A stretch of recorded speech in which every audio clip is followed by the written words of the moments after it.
अब मैं एक वाक्य के सभी पदों का परिचय करके आपको बता रही हूँ, क्योंकि जो शब्द हैं जब वाक्य में प्रयोग कर दिए तो वो पद बन गए।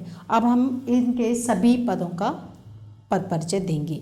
शीत ऋतु में हिमालय का क्षेत्र बर्फ से ढक जाता है।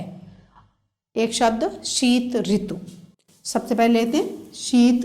ये शीत क्या है? ये किसकी विशेषता बता रहा है? ऋतु की। तो ये क्या हुआ? ऋतु संज्ञा है, तो इसलिए ये हुआ विशेषण, क्योंकि संज्ञा की विशेषता बता रहा है। शीत ऋतु में गुणवाचक विशेषण। अब किसकी विशेषता बता रहा है? संज्ञा ऋतु की विशेषता बता रहा है, तो ये ऋतु की विशेषता बता रहा है। अब कितनी ऋतुओं की बात की जा रही है? एक ऋतु की। तो क्या हुआ? एक वचन हुआ। ऋतु स्त्रीलिंग होता है, किसी भी ऋतु की बात करते हैं तो वो स्त्रीलिंग होता है, तो स्त्रीलिंग। ये हमें 4 चीज़ें लिखनी होंगी और ये इसका जो विशेषण है, क्योंकि क्रिया की इसका संज्ञा की विशेषता बता रहा है, तो इसलिए ये इसका पद परिचय हुआ। अब ऋतु शब्द ले लें। ऋतु क्या है? आपको ऋतु जातिवाचक संज्ञा है, किसी भी जब नाम तो नहीं, अगर शीत ऋतु कहेंगे पूरा इन मिला के कहेंगे तो जातिवाचक संज्ञा है, लेकिन यहाँ पर ये ऋतु शब्द को हम ले रहे हैं तो ये जातिवाचक संज्ञा होगी, जातिवाचक संज्ञा। अब क्या लिखना है? वचन। कितना वचन है? एक वचन है।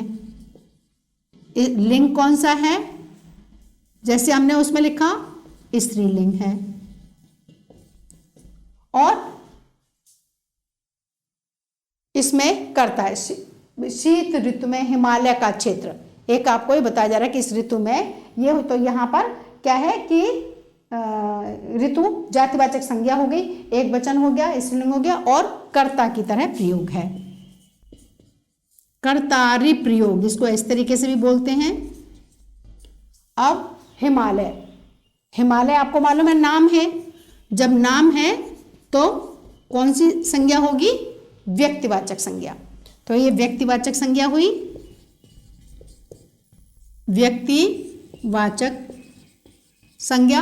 अब हिमालय क्योंकि नाम है और ये पुल्लिंग है, जब पर्वतों के नाम हमेशा पुल्लिंग में माने जाते हैं, तो व्यक्तिवाचक संज्ञा। फिर हम बताएंगे कि ये पुल्लिंग है, और क्या है? वचन कितना है? एक वचन है।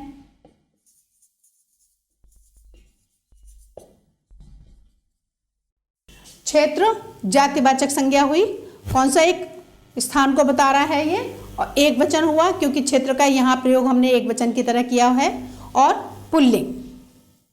बर्फ से, बर्फ जातिवाचक संज्ञा हुई और एक वचन हुआ, क्योंकि बाकी में हम देखेंगे तो जाता है, एक वचन स्त्रीलिंग।